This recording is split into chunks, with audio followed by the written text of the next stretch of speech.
Hello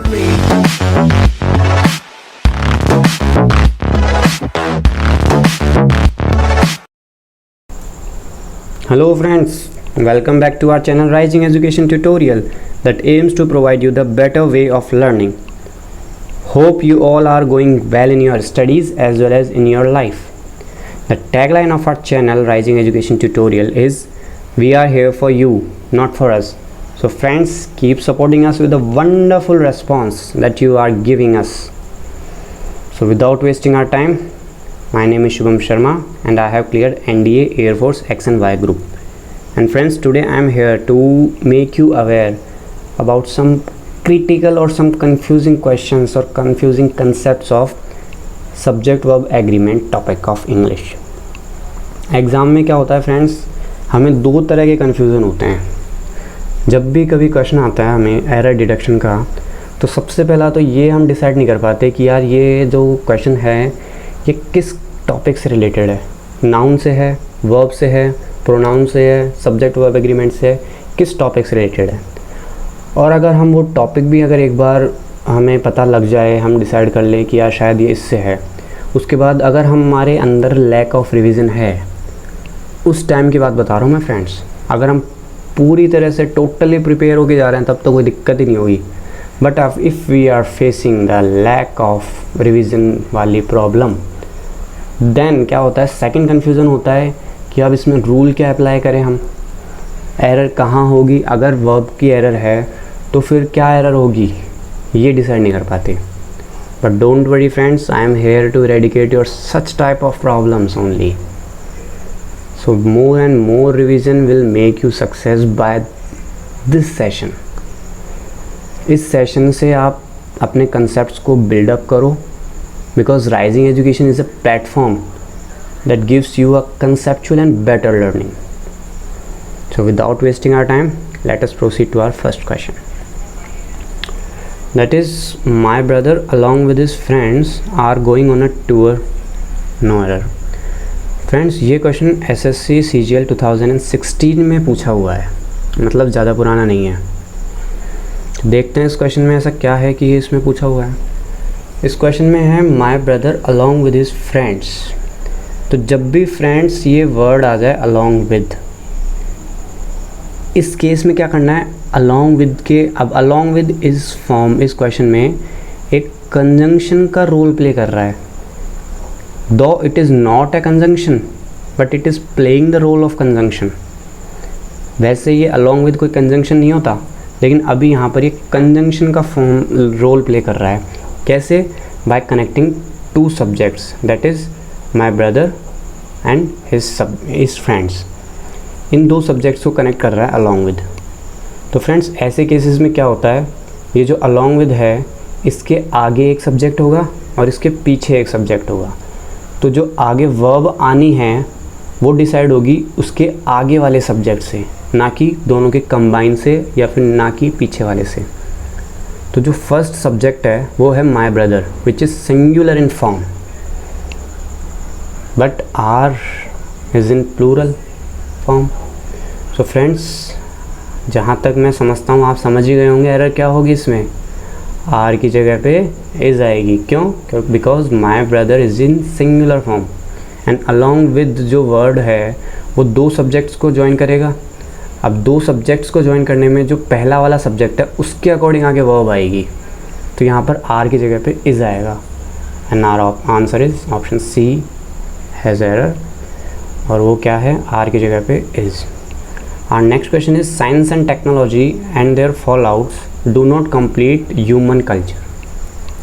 अब यहाँ पर कंफ्यूजिंग क्या, ये क्वेश्चन भी फ्रेंड्स SSC CGL 2016 में पूछा हुआ है,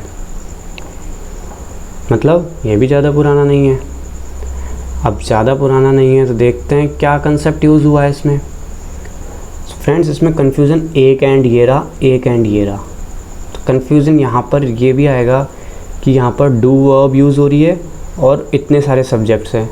सही होगी तो अपन एग्ज़ाम में टाइम पे क्या करते हैं, नो एरर को टिक करके आते हैं.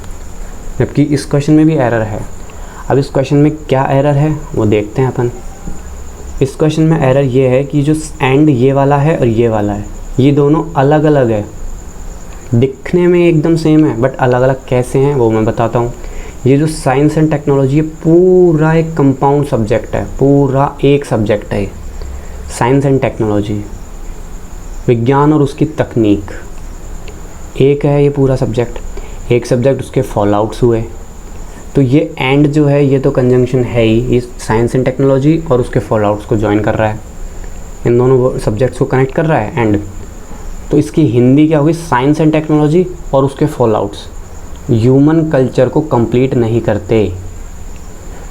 तो यहाँ पर क्या आया, साइंस एंड टेक्नोलॉजी और उसके फॉल आउट, उसके आ रहा है, तो उसके एक सिंगुलर फॉर्म है, तो यहाँ पर डू की जगह डज आएगा, डू की जगह। अब डज कैसे आया एक बार और मैं बताता हूँ आपको।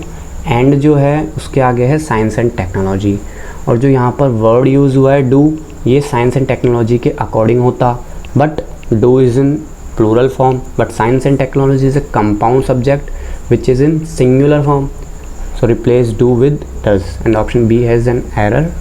अपने एरर बता दी हमने अभी just. Okay, our next question is many a boy were happy dancing at the victory of our cricket team in Australia.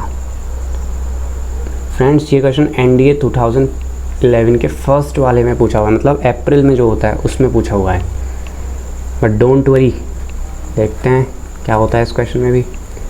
इस क्वेश्चन में है many a boy were happy dancing at the victory of our cricket team.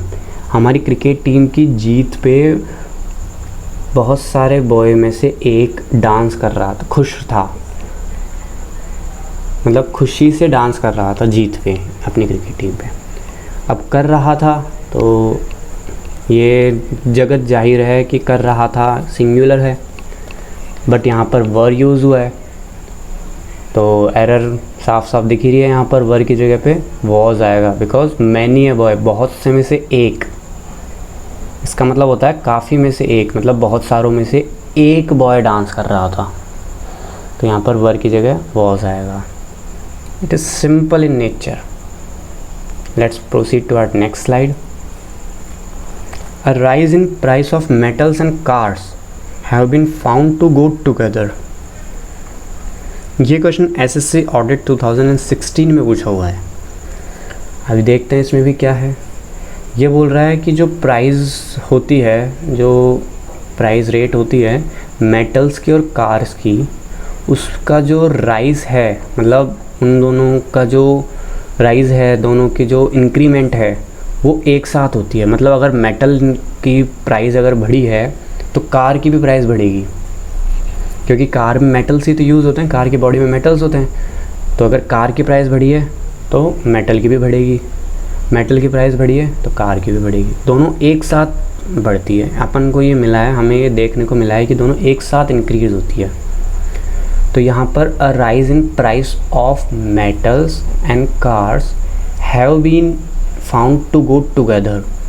अब यहाँ पर have जो आया है ये कंफ्यूज करने के लिए, हैव जो आया है ये कंफ्यूज करेगा अपन को कि हमने ये हैव कार्स और मेटल्स के कारण यूज़ किया है, but in real it is wrong. Have is use with rise, but rise जो है वो है एक सिंगुलर कि मेटल्स और कार की प्राइस में इंक्रीमेंट, तो इंक्रीमेंट एक सिंगुलर है, बट यहाँ पर हैव यूज़ हो रहा है। तो अब ये जो ऐसे कभी भी ये वाला जो फॉर्म बनता है, ये वाली जो फॉर्मूला होता है, सिचुएशन आती है समथिंग, मतलब अ राइज इन प्राइस ऑफ, तो जब भी ऑफ आ जाता है यहाँ पर द होता या अ है या द है, जो कुछ भी होता उसके बाद ऑफ आ जाता है। अगर द नंबर ऑफ हुआ जैसे, अब इस क्वेश्चन में द ऑपरेशंस ऑफ हुआ, आएंगे इसमें भी, लेकिन अभी यहाँ देखते हैं। जैसे द नंबर ऑफ होता, द ऑपरेशंस ऑफ होता, अ राइज इन है, आगे प्राइजेस आ गया, ऑफ आ गया। तो इन केसेस में क्या होता है, ये जो राइज है ये एक एंटीजडेंट है। अब जो आगे वर्ब आएगी वो बाद वाले सब्जेक्ट को न गिनकर, उनको नेग्लिजिएट करके, उनको नेग्लिजिबल मानकर एंटीजडेंट के अकॉर्डिंग आएगी। अब एंटीजडेंट यहाँ पर क्या है, राइज, राइज के अकॉर्डिंग वर्ब आनी चाहिए थी has, but we have used have, so option C has an error, so replace have with has. Okay, let's move to our next question, that is neither of the candidates are good. मतलब कोई भी candidate अच्छा नहीं था। हिंदी में ही अपन एक बार simple question यही होता है, जब भी कभी सब्जेक्ट वर्ब एग्रीमेंट से क्वेश्चन आए तो सबसे पहले उसमें सिंपल कंसेप्ट, सिंपल लॉजिक यही लगाना, उसकी हिंदी करो, उसका हिंदी ट्रांसलेट करोगे। तो अपन हिंदी में हम क्या करते हैं, इसको सिंपल हिंदी करेंगे, उससे अपनी वर्ब जो यूज़ करनी होगी अपन को वो पता लग जाती है। अब neither of the candidates are good, कोई भी कैंडिडेट्स अच्छा नहीं था, उनमें से कोई भी कैंडिडेट अच्छा नहीं था आया है, मतलब singular, but are is there which is plural. तो कभी भी नाइदर ऑफ हुआ, नन ऑफ हुआ, आइदर ऑफ हुआ, वन ऑफ हुआ, इनके अकॉर्डिंग अगर आए तो आगे हमेशा सिंगुलर वर्ब यूज़ होएगी। लेकिन हाँ फ्रेंड्स, ये और बात, इस क्वेश्चन से दो कंसेप्ट्स क्लियर हो रहे हैं। सबसे पहला तो नाइदर ऑफ जब आता है, नाइदर ऑफ, आइदर ऑफ और neither nor, none, one of the candidates, ये सब हुआ, तो इनके बाद हमेशा जो सब्जेक्ट आएगा वो तो आएगा प्लूरल, बट वर्ब आएगी सिंगुलर। तो ये कंसेप्ट हमेशा याद रखना कि जब भी कभी neither of, either of, neither, none, one of the, ये भी वर्ड्स कभी भी यूज़ होते हैं तो इनके बाद सब्जेक्ट तो आएगा प्लूरल, बट वर्ब आएगी सिंगुलर। तो इस क्वेश्चन में neither of the candidate is good, option B में एरर है। ये DRDO MTS में पूछा हुआ था, जिसकी अभी एग्ज़ाम शायद लगेगी, लेकिन कोई अभी डेट वेट कुछ अभी डिसाइडेड है नहीं, बट हाँ अभी इसके लगेगी एग्ज़ाम। नेक्स्ट क्वेश्चन देखते हैं अपन। नेक्स्ट क्वेश्चन है हमारे सामने, the operations of this machine is different. The operations of this machine is different, मतलब क्या हुआ इसका, इस मशीन के जो ऑपरेशंस है वो डिफरेंट हैं, वो अलग है उस वाली से, मतलब जो दूसरी कोई मशीन से कंपेयर करके बता रहे हैं कि इस मशीन के ऑपरेशंस अलग हैं दूसरी वाली से। इसमें फ्रेंड्स देखो, द ऑपरेशंस ऑफ आ गया, ऑफ आ गया, द आ गया, तो ऑपरेशंस क्या हो गया, एक एंटीजडेंट हो गया, तो आगे वर्ब आनी चाहिए थी एंटीजडेंट के अकॉर्डिंग, बट यहाँ पर इज़ आ रखा है कंफ्यूज करने के लिए कि हमने मशीन के कारण इज़ यूज़ किया है, बट विच इज़ रॉन्ग। यहाँ पर इज़ ना होके आर होगा, वो क्यों होगा, due to operations which is in plural form. Operations एक एंटीजडेंट है, प्लूरल फॉर्म में है, तो उसके कारण इसकी जगह पे आर यूज़ होगा। तो इस क्वेश्चन में हो जाएगा ये, the operations of this machine are different from those of other. ठीक है, ये NDA 2014 के फर्स्ट में पूछा हुआ था, मतलब 2014 के अप्रैल वाली में। तो friends let's proceed to our next question. The number of jobs that would be satisfactory in all respects are small. So friends, जैसा अपन ये इस स्लाइड में अपन ने इस क्वेश्चन में देखा था, the operations of a rise in prices of, ठीक वैसे ही द नंबर ऑफ, मैंने जब भी आपको एक बार माइंड में डाला था कि द नंबर ऑफ कभी भी आए, a number of, the number of, इनके बाद हमेशा जो सब्जेक्ट आएगा वो हमेशा प्लूरल इन फॉर्म होगा, बट जो वर्ब आएगी वो आएगी ऑफ से पहले, जो वर्ब सब्जेक्ट है उस एंटीजडेंट होगा वो, तो उस एंटीजडेंट के अकॉर्डिंग आएगी। तो यहाँ पर नंबर है तो वो सिंगुलर है, नंबर्स होता तो प्लूरल होता, बट नंबर गिवन है अपन को जो कि singular in nature, but after it we are using are which is wrong. So friends, are की जगह क्या आएगा, इज़। तो इस क्वेश्चन में कितना सिंपल क्वेश्चन है, एयरफोर्स 2016 के सेकंड वाले जो एग्ज़ाम, सेकंड वाली जो एंट्री थी सितंबर वाली, उसमें पूछा हुआ है। कितना easy question, the number of jobs that would be satisfactory in all respects, मतलब ऐसी जॉब्स जो हर रिस्पेक्ट में सेटिस्फैक्टरी हो। हाँ यार, पैसे भी ठीक है, वर्क आवर भी बहुत कम है, इसका वर्कलोड भी बहुत कम है, एनवायरनमेंट भी बहुत अच्छा है, इन सब रिस्पेक्ट्स में जो सेटिस्फैक्टरी हुई, ऐसी नंबर ऑफ जॉब्स बहुत ही कम हैं। तो यहाँ पर आर की जगह पे इज़ आएगा। बहुत ही सिंपल क्वेश्चन है लेकिन कन्फ्यूजिंग क्वेश्चन है। चलो बढ़ते हैं नेक्स्ट क्वेश्चन जो कि नेवी 2016 में आया हुआ है। Okay, navy. The voice of sanity and patriotism are important to dispel the prevailing confusion. मतलब the voice of sanity and patriotism मतलब देशभक्ति, और सैनिटी, इन दोनों की जो वॉइस है वो इम्पॉर्टेंट है, इन दोनों की वॉइस इम्पॉर्टेंट हुई। अब सेम मैंने जो अभी आपको प्रीवियस क्वेश्चन में ऑफ से पहले जो वर्ड आता है वो एक एंटीजडेंट होता है, द डैश ऑफ। अगर ये फॉर्म मिले, अगर आपको डैश में कोई भी वर्ड है अगर वो ऑफ के पहले आ रहा है तो उस वर्ड जो कि एंटीजडेंट कहलाता है उसके अकॉर्डिंग आगे वर्ब आएगी। तो इसमें the voice of sanity and patriotism है। अगर द वॉइसेज ऑफ होता तब यहाँ पर और आर करेक्ट होता, बट यहाँ पर गिवन है the voice of, so we will use is in place of are. So option B has an error, जो कि आर को इससे रिप्लेस करके रेटिफाई हो सकती है। Friends, let's proceed to our next question जो कि एनडीए 2011 के फर्स्ट एंट्री में पूछा था, मतलब अप्रैल वाली में ही, जो है none of the applicants have turned up for the interview. None of the applicants have turned up, इनमें से कोई सा एप्लीकेंट ने टर्न्ड अप नहीं किया इंटरव्यू के लिए। ठीक है, इंटरव्यू के लिए किसी भी एप्लीकेंट ने टर्न्ड अप नहीं किया अभी तक, टाइम पे टर्न्ड अप नहीं किया।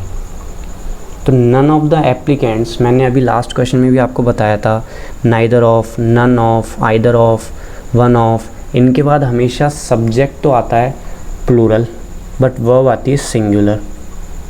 तो सब्जेक्ट यहाँ पर आया गया एप्लीकेंट्स, जो कि प्लूरल है नेचर में, ठीक है। नन ऑफ द एप्लीकेंट्स सही हो गया, एप्लीकेंट्स, बट वर्ब आ गई have, which is wrong. Has is correct in place of have. None of the applicants has turned up for the interview on time. So इस question में have की जगह पे has use करके हम इस question को करेक्ट कर सकते हैं। तो ऑप्शन ए में एरर थी जो हमने रेक्टिफाई कर दी have की जगह पे has यूज़ करके। क्यों? Because none of the, neither of the और one of the, either of the, ये कुछ ऐसे वर्ड्स हैं जिनके बाद हमेशा verb तो आती है सिंगुलर और सब्जेक्ट आता है प्लूरल। तो एनडीए 2011 के फर्स्ट एंट्री में जो क्वेश्चन आया था वो हमने करेक्ट कर दिया। अब आते हैं अपने नेक्स्ट क्वेश्चन में। नेक्स्ट सेशन आ गया वोकैब का। Oh very good, vocab. तो वोकैब कहाँ गई? हाँ, ये वोकैब। तो वोकैब का जो ये सेशन है, ये फ्रेंड्स देखो, हम हमेशा हमारा जो मोटिव होता है पढ़ने का वो क्या होता है? ऑल राउंडरिंग स्टडी, मतलब हर फील्ड की स्टडी। हम किसी भी सेशन में आप उठा के देख सकते हैं, अब भी जो 2 सेशन आए हैं इससे पहले उसमें और आगे फ्यूचर सेशंस में भी आप ये देख लेना कि हम कुछ जो भी मेन कंसेप्ट्स वाले क्वेश्चंस होते हैं उन्हीं को आपके सेशन में शो करते हैं। उसके बाद हमेशा एक सेशन होता है, एक पार्ट होता है वोकैब का। अब आज इसमें है साइकोफेंट वोकैब की सिनोनिम और एंटोनिम्स। तो इससे क्या है, माइंड जो है आपका है वो सिर्फ रूल्स से हटके थोड़ा सा, अगर सिनोनिम एंटोनिम्स पे जाके थोड़ा सा डिफरेंट जाएगा तो अपनी थोड़ी सी माइंड भी ब्रॉड होगा और फ्रेश भी रहेगा। अब सिर्फ रूल्स वाले क्वेश्चंस हम करते रहेंगे बिना वोकैब को छोड़ के, क्योंकि वोकैब जो है वो एक इम्पॉर्टेंट रोल प्ले करती है अपने एग्ज़ाम में भी और अपनी डेली लाइफ में भी।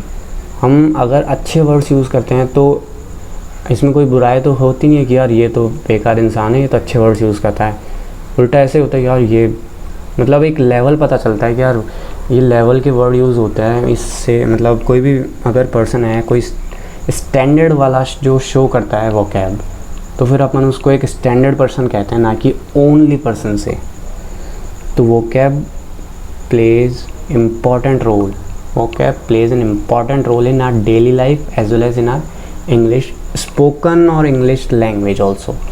अब किसी भी एग्ज़ाम में देख लेना आप, vocab से क्वेश्चन हमेशा, जिसमें इंग्लिश है सिलेबस में, जिसमें इंग्लिश है उसमें vocab से हमेशा क्वेश्चन आता है।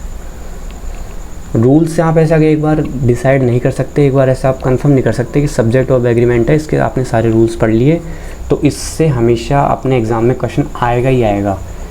जबकि वोकैब से आप ये डिसाइड कर सकते हैं कि हाँ वोकैब की सिनोनिम एंटोनिम्स जो है उससे हमेशा एक न एक क्वेश्चन एग्ज़ाम में हमें मिलेगा। और वो पैसेज में आ सकता है, डायरेक्ट एंटोनिम सिनोनिम वर्ड्स आ सकते हैं कि कोई भी वर्ड है इसका सिनोनिम एंटोनिम बताओ फॉलोइंग में से, या कोई अलग फॉर्म में कोई वर्ड कोई सेंटेंस होगा जिसमें हाईलाइटेड होगा, उसमें कोई भी वर्ड जो हाईलाइटेड है उसका सिनोनिम या एंटोनिम बताओ गिवन ऑप्शंस में से। So today we are taking the word sycophant. We are taking the word sycophant. Sycophant का मतलब होता है चापलूस। सो फ्रेंड, चापलूस तो हम में से बहुत सारे लोग एक बार में साइकोफेंट समझ गए होंगे। चापलूस ये बहुत ही जनरल वर्ड है, बहुत ही जनरल वर्ड है चापलूस। इसका मतलब क्या होता है? कोई भी चापलूस कि कोई भी ऐसा person, one who pretends to be smarter, मतलब कोई ऐसा पर्सन जो सिचुएशन के अकॉर्डिंग अपना वो बदल लेगा। अब किसी के अब वो तलवे चाटना बोलते हैं जिसको, किसी के हाँ में हाँ मिलाना होगा, वो इसकी डिफरेंट फॉर्म्स हो सकती है। एक्सट्रीम लेवल का चापलूस हो सकता है, नॉर्मल चापलूस हाँ जिसको अगर अपना काम निकलवाना होगा वो थोड़ा बहुत उसके हाँ भाई ठीक है हाँ मैं तेरे साथ हूँ ये वो कर सकता है। और एक तो जो एक्सट्रीम लेवल का, चाहे इससे गलत हो सही हो, मैं नहीं सही हो, वो वाला जो चापलूस होगा, अब उसमें हमेशा ये नेगेटिव वर्ड है कि ये तो दिमाग में आप रखना, sycophant is a negative word. ठीक है, तो अब सबसे पहले देखते हैं अपन साइकोफेंट के सिनोनिम्स। तो the first and foremost synonym of sycophant is servile. Servile का मेन मतलब, सर्वाइवल का मेन मीनिंग होता है चमचा, जिससे हिंदी में चमचा कहते हैं। सर्वाइल मतलब चमचा। अ लिटिल बिट एक्सटेंट, मतलब लिटिल बिट एक्सटेंट तक हम बोल सकते हैं नौकर को।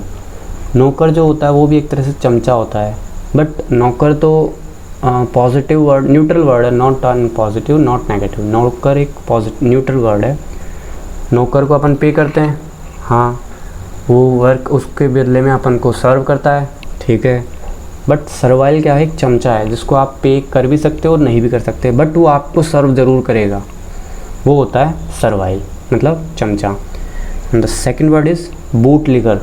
तो ये तो बहुत इजी वर्ड है। बूट मतलब अपने शूज़, बूट तलवे, और लिकर मतलब चाटने वाला।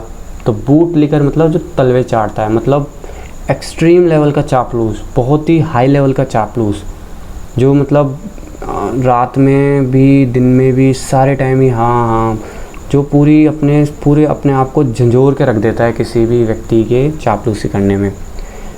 नेक्स्ट वर्ड है कैजुअल।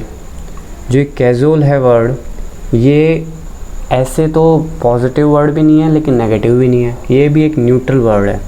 कैजुअल का मतलब होता है मनाना, मतलब किसी को थोड़ा बहुत मस्का लगा के उसकी थोड़ी सी चापलूसी करके और उसको अपने काम के लिए मना लेना। कैजुअल का सिनोनिम, कैजुअल एक न्यूट्रल वर्ड है, इसका सिनोनिम हम देख सकते हैं कोएक्स हुआ। ये ब्लेंडिश भी इससे बहुत ही क्लोज अबाउट वर्ड है, ब्लेंडिश।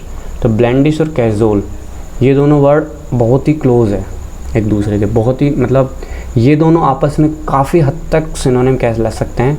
बट साइकोफेंट और इनका रिलेशन एक न्यूट्रल है। साइकोफेंट एक नेगेटिव वर्ड है, ये दोनों एक न्यूट्रल वर्ड है। ये हैं अपने काम के लिए किसी को मनाना, चापलूसी करना उसकी, जिससे वो कोएक्स हो जाए, वो कैजुअल हो जाए, वो ब्लेंडिश हो जाए, उसको अपन अपने हिसाब से मना लें।